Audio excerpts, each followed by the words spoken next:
Em estúdio eu recebo o diretor-geral do INTERP, o Instituto de Terras do Piauí, Chico Lucas. Boa tarde, tudo bem com o senhor? Boa tarde a todos os telespectadores da Dia TV. O Dia Seja TV. bem-vindo. Muito obrigado. Com ele nós vamos falar sobre projetos de regularização fundiária aqui pelo estado do Piauí. Vamos começar perguntando para o senhor justamente qual a realidade pelo interior do estado com relação a essa questão da posse de terra. Ainda tem muita terra que as pessoas vivem, mas que não estão legalizadas com relação à sua posse? Olha, em relação à posse, quando você está ocupando um imóvel, a posse é uma situação de fato. O que a gente está tentando ver é a questão do direito, de registro público no cartório. Então, estima-se, não temos um número absoluto, que mais de 50% dos imóveis no Piauí são irregulares. Nossa! Isso na realidade não só rural, é uma realidade também urbana. Até porque tem uma série de outros fatores históricos, né? As pessoas não têm um hábito de levar o documento ao cartório, o cartório tem um custo, né? Então as pessoas às vezes não querem pagar. O fato de legalizar a terra faz com que comece a ser cobrado tributos, como ITR, IPTU. Então, tudo isso fez com que as pessoas não levassem os documentos a registro. E a gente criou uma série de problemas que precisam ser resolvidos agora. Então, o Estado do Piauí estima que mais de 50% das propriedades do Estado, ou seja, as posses, não são registradas. E é isso que a Lei de Regularização Fundiária quer atacar, quer criar mecanismos que permitam que aquele que ocupa o imóvel possa adquirir ou através de uma doação, ou através de um pagamento para o Estado, através de uma compra. A terra que, em sua origem, é toda do Estado, é toda do poder público. Essa lei de regularização fundiária é bastante importante, mas eu acredito que o passo inicial tem que ser justamente a determinação do que já foi legalizado ou do que não foi legalizado, não é isso? Até o exato momento. Como que o INTERP tem se manifestado na tentativa de identificar quais são as terras legalizadas e as que não são legalizadas? Pronto. O que é legalizado? É legalizado tudo que foi levado a registro. Então, quem faz esse controle são os cartórios, não é o INTERP. O INTERP ele vai receber os pedidos daquilo que não está em cartório e vai, junto com o particular, estabelecer um compromisso, que é através de um título administrativo que vai ser levado a registro. São vários procedimentos, são várias atitudes que devem ser tomadas, georreferenciamento das áreas, vistoria. Então não é um processo simples, mas quem faz esse controle não é o Estado, são os cartórios, por isso que é complexo. Às vezes é uma confusão muito grande. O Estado ele promove o programa de regularização fundiária, mas para uma terra estar de fato regularizada tem que estar inserida no registro público que é do cartório.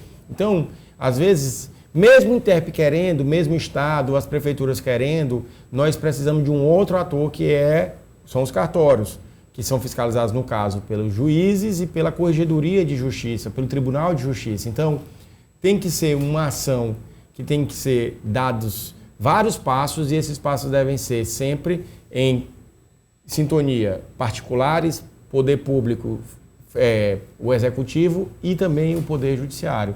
E agora o legislativo voltando à lei. Então, não é uma coisa simples. É um conjunto de ações. É um conjunto de ações. Então, não tem como o Estado mapear o que é o que não é, porque quem define o que é certo e o que é errado são os cartórios de registro de imóveis. Então, aquilo que está em cartório está certo, em tese. Em alguns casos até nós temos algumas situações. E aquilo que não está no cartório é o que precisa ser levado para dentro do cartório. O INTERP também tem se envolvido com a regularização de 68 comunidades tradicionais aqui no estado do Piauí. O que o senhor pode já antecipar, falar um pouco para a gente sobre esse assunto? Em relação às comunidades tradicionais, que envolvem as comunidades quilombolas, quebradeiras de coco, ribeirinhos e até indígenas, o que o INTERP tem que fazer é verificar se essas pessoas estão morando em áreas do Estado. Se forem em áreas do Estado vai promover a regularização fundiária. Qual é o fator que torna isso complexo? É porque precisa ser feito o georreferenciamento, que é a demarcação, o limite dessa área. Isso é um processo oneroso, é caro, porque você precisa contratar engenheiros, agrimensores, tem que definir os marcos, tem que conversar com os vizinhos. Então esse processo às vezes não é tão simples, porque as áreas, às vezes, de um vizinho, a gente não sabe exatamente quais são os limites. Nós temos problemas de identificar até esse vizinho, alguns morreram, alguns abandonaram suas terras. Então, tudo isso a gente está tentando ver de que maneira que seja mais rápido, mais simplificado, mas resguardando sempre os interesses dos particulares para que eles não sejam prejudicados nessa regularização fundiária. Outra ação do INTERP é a contratação de uma empresa para o desenvolvimento de um sistema de registro eletrônico de títulos, não é isso? Isso já está na fase de finalização. Dentro desse contexto que a gente está trabalhando aqui, o programa, a gente está tentando criar um programa de computador que vai ser responsável por executar um programa de política pública. Então, esse sistema vai permitir que todas essas etapas que são colocadas aqui como burocráticas, que a gente consiga ter um padrão e elas sejam mais céleres. Nós não podemos fugir dessas etapas burocráticas.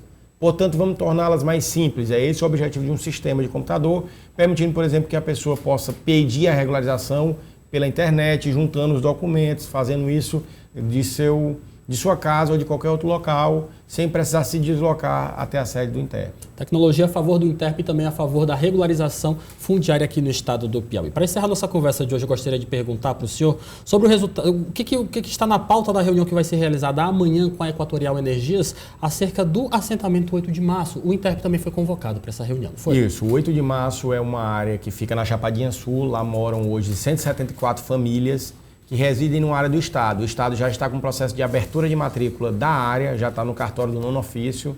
Ela fez algumas ressalvas, nós cumprimos essas ressalvas, já reapresentamos o documento. Abrindo a matrícula em nome do Estado, nós vamos titular as pessoas que moram lá. Só que eles estão conversando com a Equatorial para trazer energia lá, não tem muita infraestrutura. Então esse é o objetivo da reunião de amanhã e o Estado está totalmente de acordo.